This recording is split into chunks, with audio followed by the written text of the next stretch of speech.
Bonjour, rubrique culture, une page cinéma avec deux monstres sacrés, Don Vito Corleone et Michael Corleone son fils, donc évidemment Al Pacino et Marlon Brando. Pourquoi ben, c'est le seul film dans lequel ils ont joué tous les deux en face à face. C'est d'ailleurs Marlon Brando qui a imposé Al Pacino. Un producteur avait dit que jamais ce nain, entre guillemets, ne jouerait dans son film. Et Marlon Brando a pris sa voix la plus grave. Il a dit « C'est un taiseux comme moi, c'est mon fils ».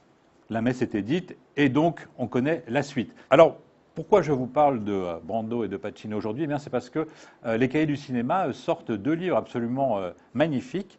Donc, Marlon Brando par Florence Colombani et puis Al Pacino par Karina Longworth. Cette série est tout à fait originale et intéressante parce qu'elle prend en fait 10 personnages dans 10 films qui sont des films qui permettent de cerner au plus près ces deux personnages, ces deux monstres du cinéma, pas forcément les meilleurs. C'est ça qui est intéressant.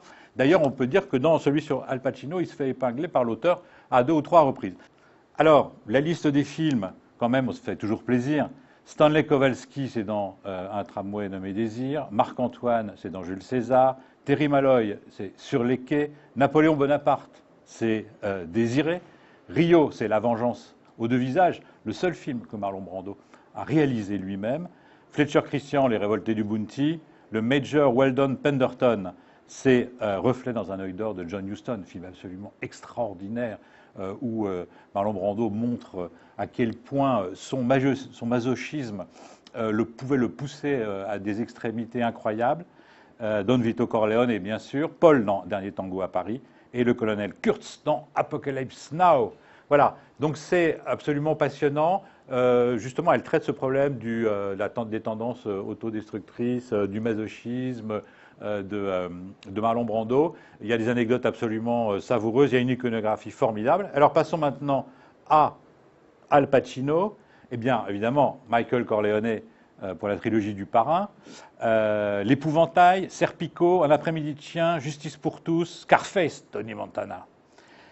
Mélodie pour un meurtre, Le temps d'un week-end, Hit et Jacques et Julie, une pochade qui date de 2011 et qui n'est pas son meilleur film, et dans lequel Al Pacino se parodie lui-même. D'ailleurs, il raconte à un moment une anecdote pour expliquer que les Américains confondent tous les acteurs dits sérieux.